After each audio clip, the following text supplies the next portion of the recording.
안녕하세요. 국내 최초 국제 인증 반려동물 분리불안 교육 전문가 금동스쿨입니다.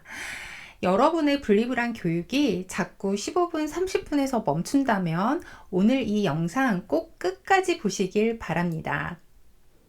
강아지의 스트레스 시그널을 놓치면서 분리불안 교육을 할 때 왜 15분, 30분에서 자꾸 멈추게 되는지를 오늘 그 이유에 대해서 설명을 드리도록 하겠습니다. 제가 예전 영상에서 짖지 않는다고 시간을 늘리면 교육이 계속 꼬일 수밖에 없다는 말씀 참 여러 번 드렸는데요.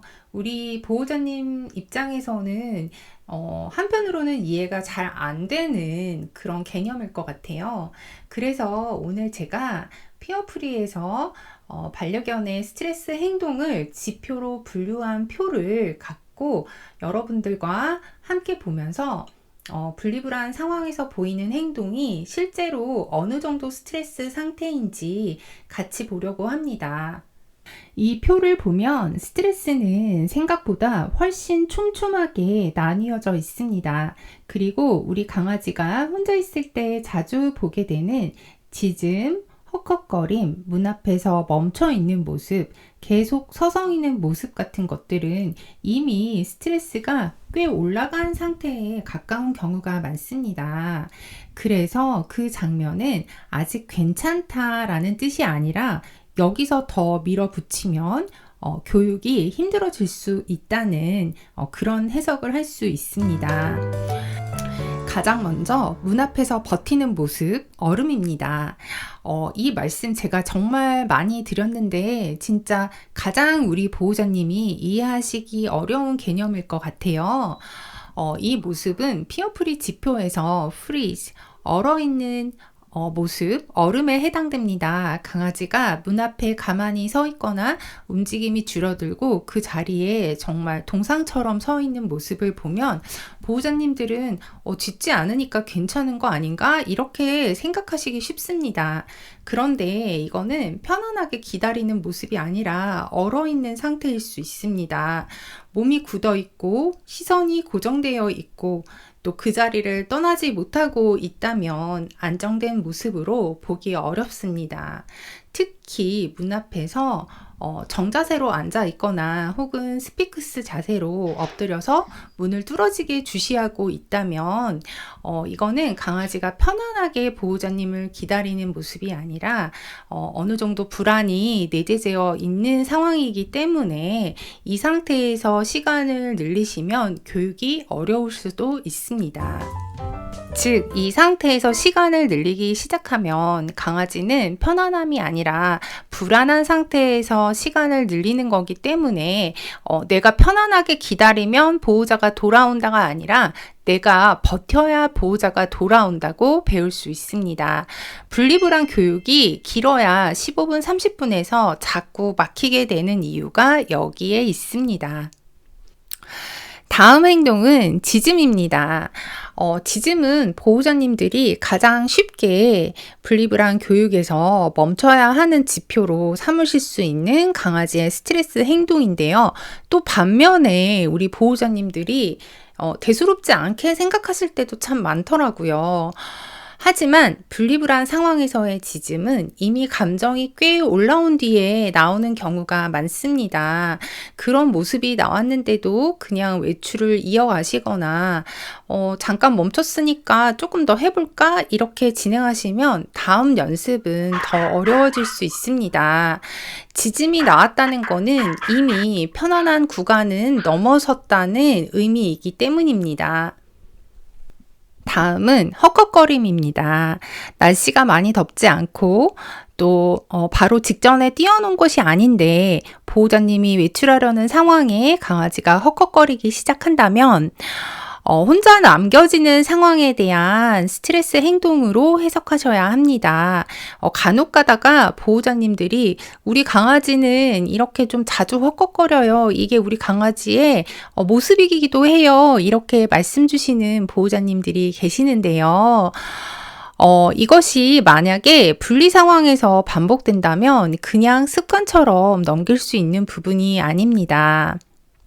또 연결지어서 생각하실 수 있는 게 돌아다니는 거, 안정을 취하지 못하고 집안을 여기저기 돌아다니거나 좀 과하면 뛰어다니기까지 하는 그런 모습인데요. 눕지도 못하고 자리를 잡지도 못하고 문 주변을 맴돌거나 집안을 계속 돌아다니는 경우가 있어요. 이거는 단순히 활발해서가 아니라 안정을 취하지 못하는 상태일 수 있습니다. 분리불안 교육에서 중요한 거는 강아지가 스스로 긴장을 낮추고 혼자 편안히 있을 수 있는지를 확인하는 건데, 아직 그 상태가 아니라는 뜻일 수 있습니다. 이런 흐름이 더 커지면 스스로 안정하기보다 탈출하려는 행동으로 이어지기도 합니다. 즉, 편안하게 가고 있는 방향이 아니라 강아지가 이 상황에서 벗어나고 싶은 방향으로 가고 있다는 의미이기도 합니다. 사실 오늘 말씀드린 이런 강아지의 스트레스 행동들은 피어프리 스트레스 지표에만 나오는 것이 아닙니다. 여러분이 가끔 보시는 그 유명한 공격성 사다리 도표에도 나오는데요. 이 도표를 보면 더 큰 반응만 갑자기 나오는 게 아니라 그 전에 이미 주시, 얼어 있음, 꼬리 내려가 있음, 하품 등의 작은 단계들이 쌓여 있다는 것을 볼 수 있습니다. 강아지의 반응은 갑자기 튀어나오는 게 아니라 작은 시그널들이 먼저 보이고 그 다음에 더 큰 반응으로 이어지는 경우가 많다는 뜻입니다. 분리불안도 마찬가지입니다. 문 앞에서 헉헉거림, 서성거림, 얼음, 이런 모습들이 아무 의미 없는 습관이나 그런 것들이 아니라 강아지가 지금 얼마나 스트레스를 받고 있는지 보여주는 아주 중요한 단서들이 될 수 있습니다. 보호자님이 혼자서 분리불안 교육을 하실 때 자꾸 멈추는 이유는 여기에 있습니다. 저는 타견 반응이나 공격성을 이야기를 할 때 강아지와 보호자님의 신뢰가 부족해서라는 해석에, 이런 단순한 해석에 동의하지 않습니다. 하지만 분리불안 교육만큼은 다릅니다. 이 문제는 강아지가 내가 힘들어지기 전에 보호자님이 돌아온다는 경험을 다시 쌓아가는 과정이기 때문입니다. 즉, 분리불안 교육은 근력 운동이나 러닝처럼 그냥 시간을 무작위로 늘리는 그런 교육이 아니라 예측 가능성과 신뢰를 다시 쌓아가는 과정이기 때문입니다. 이미 보호자와 떨어지는 상황에서 강아지가 여러 번 힘들었던 경험을 했다면 그 경험이 충분히 정리되지 않은 상태에서는 보호자에 대한 신뢰도 쉽게 회복되지 않습니다. 그런데 여기에서 강아지의 상태보다 시간부터 늘리기 시작하면 예전에 겪었던 어려움이 또 반복되기 쉬워집니다. 그러면 교육은 더 오래 걸리고 중간에 막히게 될 가능성도 커집니다. 그래서 분리불안 교육은 철저하게 강아지의 시그널을 기준으로 시간을 늘려가야 합니다. 처음에는 너무 느리게 보일 수도 있지만 그 기간을 잘 넘기고 나면 정말 생각보다 빠르게 시간이 늘어나는 것을 보실 수 있습니다.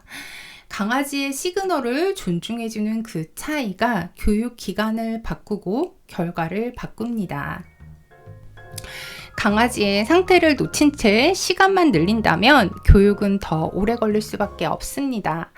이미 혼자서 진행하시면서 계속 같은 구간에서 막히고 계신다면 이번에는 금동스쿨에서 함께 해보시는 거는 어떠세요? 오늘도 긴 영상 함께 시청해 주셔서 감사합니다.